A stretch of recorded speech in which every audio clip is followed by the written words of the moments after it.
है जमीन इनकी मलकियत है, मुस्तका मालकान की जमीन है। और ऐसी जमीनें हरियाणा प्रदेश में 2 लाख एकड़ से ज्यादा है। अगर आज आप खड़े नहीं हुए तो नंबर सभी का आने वाला है। सभी गांव में ये जमीन है, किसी में कम है, किसी में ज्यादा है। अगर आप आज जागरूक हो गए और इस खट्टर सरकार की आपने नाक रगड़वा दी तो आप आने वाली पीढ़ी के बहुत पुण्य के भागीदार हो गए, आपकी जमीनें बच जाएंगी। अगर आज हम आपस में एक दूसरे को देख के ऐसे ही जलते रहे, ठीक है फलाने के साथ ठीक हो रहा है, और यहां नहीं आए, तो आने वाले समय में बहुत जल्दी आपका और आने वाली आपकी पीढ़ी का भी नंबर आने वाला है। मैं फिर कहना चाहूंगा कि ये छोटी लड़ाई नहीं है, बहुत बड़ी लड़ाई है। इस लड़ाई को समझ लें कि जमीन किस तरह की है। इस जमीन पे हमेशा से कब्जा किसान और मजदूरों का रहा है जिसने खेती की है। पंचायत तो एक सरकारी संस्था है। इस पंचायत को भी हमारे बुजुर्गों ने अपनी जमीन में से कुछ हिस्सा भी सामलाज काम के लिए छोड़ा गया था। चाहे कुआं है, तालाब है, जोड़ है, रास्ता है, स्कूल है, मेडिकल है, डिग्गी है और कुछ इस पर्पज के लिए। हमारे पूर्वज बेवकूफ नहीं थे। जितनी जमीन पंचायत ने साझे काम के लिए जरूरत थी वो बरती गई, वो ठीक है। बाकी जमीन कुछ थोड़ों की है, कुछ पाने की है। ये 7-8 तरह की जमीनें हैं। बहुत सारे लोगों ने अपनी जमीन खेतों को बांट भी ली थी, लेकिन सरकार की नजरें इस जमीन पर गड़ी हुई है। 1992 में भजन लाल सरकार ने एक लाइन लिख दी कि जितनी मुस्तका मालकान या इस तरह की जमीनें हैं ये पंचायत को दे दी जाए। लोग हाई कोर्ट में गए, हाई कोर्ट में आपकी जीत हुई। हाई कोर्ट ने स्पष्ट कहा कि ये जमीनें किसानों की थी और किसानों द्वारा अपने पर्पज के लिए छोड़ी गई थी, चाहे वो पड़ी रहने दें, चाहे वो उसको बांट सकते हैं। ये सारे कागजात ऑन रिकॉर्ड है, ये कोर्ट के द्वारा सत्यापित किए हुए कागजात हैं। ये उसकी है डीडीपीओ की। ये इस मुकदमे की बात करें जिस जमीन पे आज शहादत दी है इंदर सिंह ने,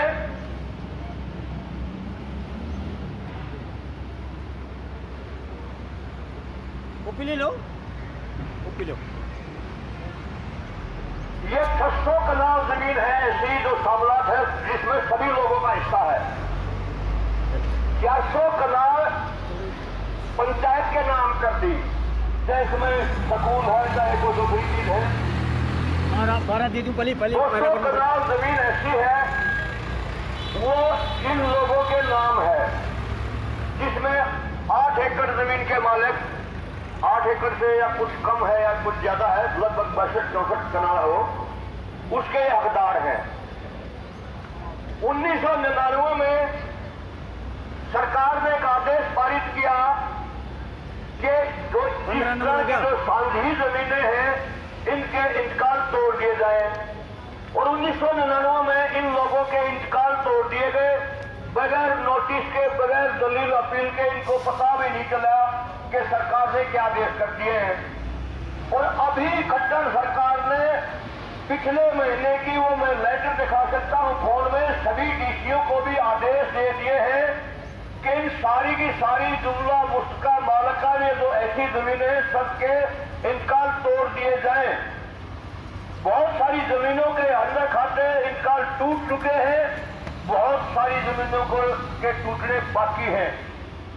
क्योंकि अगर एक दिन में ही सरकार सभी गांव में कब्जा ले ले तो सारी की सारी जनता खड़ी हो जाएगी। सरकार के लिए काम मुमकिन नहीं है, ये किस्तों में काम कर रही है।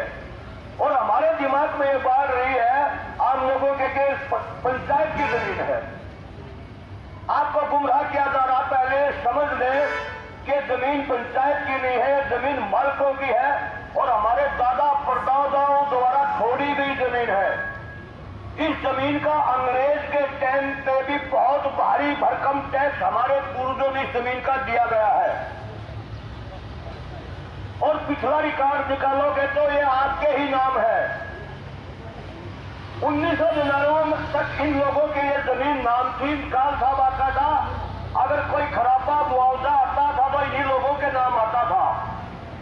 इन लोगों की मलकियत थी इसलिए बनवाता था। लेकिन इस सरकार ने आदेश पारित कर दिया, इनका इंतकाल तोड़ दिया गया। जब इनको पता लगा 2015 में इन लोगों ने ये कोर्ट में गए। कोर्ट में दोनों तरफ से पैरवी हुई। इन लोगों ने अपनी पैरवी की कि जमीन तो हमारी है, हमारे बुजुर्गों की है। इन्होंने सारी वो रिकॉर्ड दिखाया कोर्ट में और उधर से पंचायत और वीडियो ने भी अपनी पैरवी की। लेकिन ये जिस कोर्ट में गए सेक्शन 13 के तहत उस कोर्ट को ये कारनामा नहीं था कि वो किसी की मलकियत बदल दे। कोर्ट ने स्पष्ट वो लिखा है अपने फैसले में कि ये मलकियत बदलने का अधिकार हमारे को नहीं है, मगर इस जमीन पर कब्जा इन्हीं लोगों का है। कोर्ट ने भी ये साबित कर दिया कि कब्जा जिन लोगों की जमीन थी उन्हीं का है आज तक 1949 से लेकर। जब वीडियो में पंचायत ने अपनी पैरवी की, उन्होंने अपनी बात रखी तो कोर्ट ने कह दिया कि इस पर कब्जा लेना है तो कानूनी कार्रवाई करके कब्जा ले सकते हैं। ये तो बात सही है।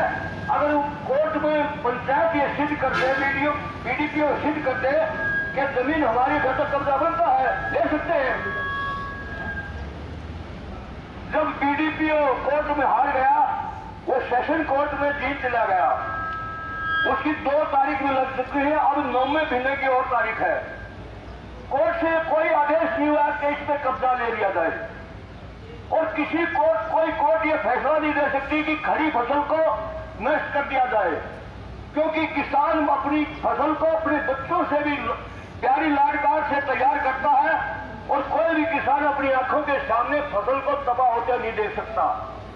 आपने वीडियो में जो वीडियो है उसमें देखा होगा तो वीडियो की कैसी भाषा थी। वो कह रहा था कि जैसे उसके बाप दादा की जमीन है कि जमीन पे कब्जा मैं लूंगा, ये जमीन मेरी है। इन लोगों ने बार बार अपील की कि कोर्ट जो भी फैसला करेगा वो हमें मान्य है, मगर आप जबरदस्ती क्यों कर रहे हैं।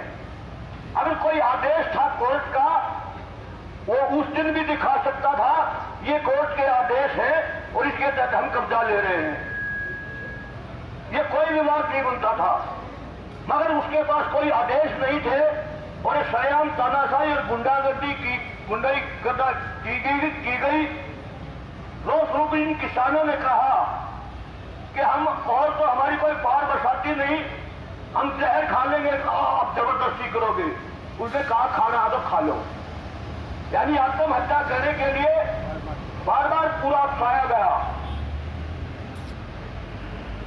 यहां का प्रशासन वीडियो पूर्ण रूप से इस बात का दोषी है। अब हम कहते हैं अगर वास्तव में आपको समझ आ गई है कि इन किसानों के साथ बड़ा अन्याय हो गया है और भी किसानों के साथ अन्याय होने वाला है, अगर आप खड़े नहीं हुए तो अन्याय के विरुद्ध हमारे पूर्वजों ने भी सिखाया है। अन्याय के विरुद्ध तो हमें जब तक देश के खून का कचरा है लड़ना चाहिए कि नहीं लड़ना चाहिए, इस पर ये बताओ मेरे किसान भाइयों। लड़ना चाहिए ना। संख्या कोई बात नहीं है, चाहे कम है चाहे ज्यादा है, संख्या तो ज्यादा अपने आप हो जाती है। मगर जिस तरह से जिस इरादे से आप यहाँ आए हैं लड़ने के लिए, अगर पक्का इरादा करके आए हैं तो दुनिया की कोई ताकत नहीं है कि आपकी जीत ना हो, आपको जीत जरूर मिलेगी। और सभी लोगों की जो पूरे हरियाणा प्रदेश में जितनी भी जमीन है वो भी जरूर बचेगी। ये एक आंदोलन की शुरुआत यहीं से है, क्योंकि रोजाना मरने से अलग अलग गांवों में विवाद करने से अच्छा है अगर यही अगर इन किसानों को वास्तविक जो इनका हक बनता है मलकियत, अगर यही दिलवा देते हैं तो पूरे हरियाणा प्रदेश में कानून अपने आप बन जाएगा। तो मेरी विनती है सभी बुजुर्गों से, सभी महिलाओं से, बच्चों से, नौजवान साथियों से और इस आसपास के क्षेत्र से कि भाई चाहे कोई बुजुर्ग है चाहे नौजवान है, सभी अपने घरों से बाहर निकलिए उस अन्याय के विरुद्ध यहाँ इस आंदोलन में आने लगी। और जब इस अन्याय के विरुद्ध आप इस इलाके के लोग आएंगे तो हरियाणा प्रदेश के पड़ोसी राज्यों के लोग भी यहाँ आ जाएंगे। बस मेरी इतनी विनती आपसे कि शांतिपूर्ण अनुशासन में रहिए, धैर्य बनाए रखिए। परमात्मा आपकी बात जरूर सुनेगा, क्योंकि हमेशा कहते हैं कि सच्चाई की जीत होती है। आप सच्चाई पर है और जो यहाँ का मुख्यमंत्री है वो अहंकारी है। अहंकार का और परमात्मा का हमेशा दुश्मनी होती है। जरूर आपकी जीत होगी और वो हारेंगे।